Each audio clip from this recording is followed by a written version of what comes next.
A group of moderate Democrats on Capitol Hill have unveiled a new affordability agenda. Joining us now, Congressman Brad Schneider, Democrat of Illinois.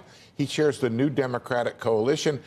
Congressman, I'm reading this proposal here, and it sounds like reducing regulation, lightening the federal permitting process. Are you sure this is a New Democratic Coalition? It is a Democratic coalition. The New Dems are 150 moderate Democrats.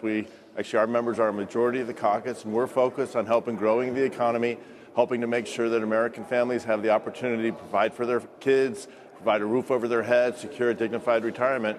And we know the best way to do it is to clear obstacles, provide incentives, but also make sure there are guardrails to make sure the economy is growing in a way that lifts up all boats. Just give me an idea of what you mean when you talk about lightening the federal permitting process for energy projects. What would happen? What would get lighter?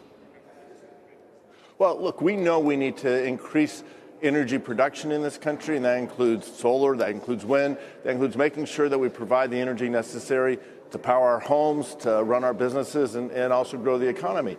And we expect that that's going to require tripling our distribution capacity over the next decade or so. So we need to make it we need to streamline the process, make it smoother, clear the obstacles, but ensure that those guardrails are in place to protect our environment, to protect our people. So what gets lighter? Because a big part of this is the environmental review. What gets lighter? Well, getting lighter is making sure it's done more quickly, making sure that rather than having to wait a decade or longer, we can get these things done in 18 months, 2 years, or even less. Time is money. Time is opportunity to grow the economy. So the quicker we get these reviews in place, make sure that the ability to address any issues that might rise and cure any problems so that projects can move forward if they're appropriate, we just want to make it much more quicker. You also talk about reducing home building regulations. Isn't that mostly a state and even local municipality matter?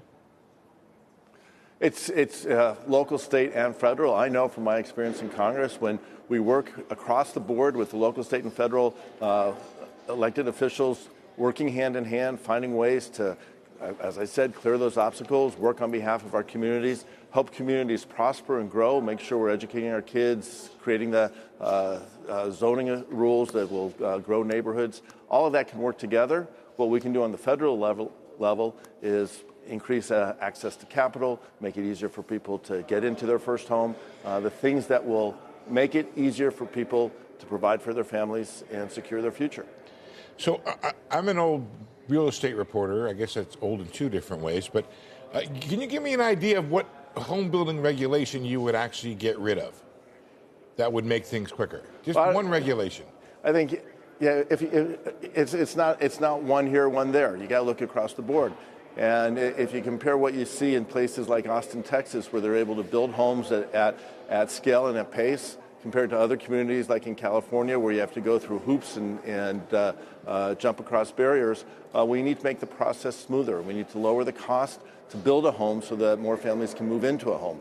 And when we do that, working together at the local, state, and federal level, we set a goal. We want to see more than 4 million homes built in the near future to put more people with a roof over their head, providing for their family and securing their future. Let me shift gears, Congressman. There was a vote last night to oppose the tariffs against Canada in the House, and you were joined by some Republicans on the Democratic side. Are there more such votes to come, do you believe? I expect there will be. We're talking about affordability. The president has put on a tax on every American family at an average of $1,000. In some communities, it's 1.5 or 2 times that. Tariffs are a tax, and they're a tax on consumers. And it affects the people who are struggling the most, working to afford their bills, make ends meet. Tariffs are not the way to go here. There's a place for tariffs. It is the prerogative of Congress to determine when and where to place those taxes. We need to make sure that we're punishing offenders, countries who are dumping products here. That's when tariffs can make sense. But what the president has done and his on-again, off-again tariffs, using them as his own willy-nilly punishment to countries he's offended by or he doesn't like, that's putting a burden on American families, and it's not the way we should be doing it. So I expect you'll see more votes and you'll see more Republicans joining us in the months ahead.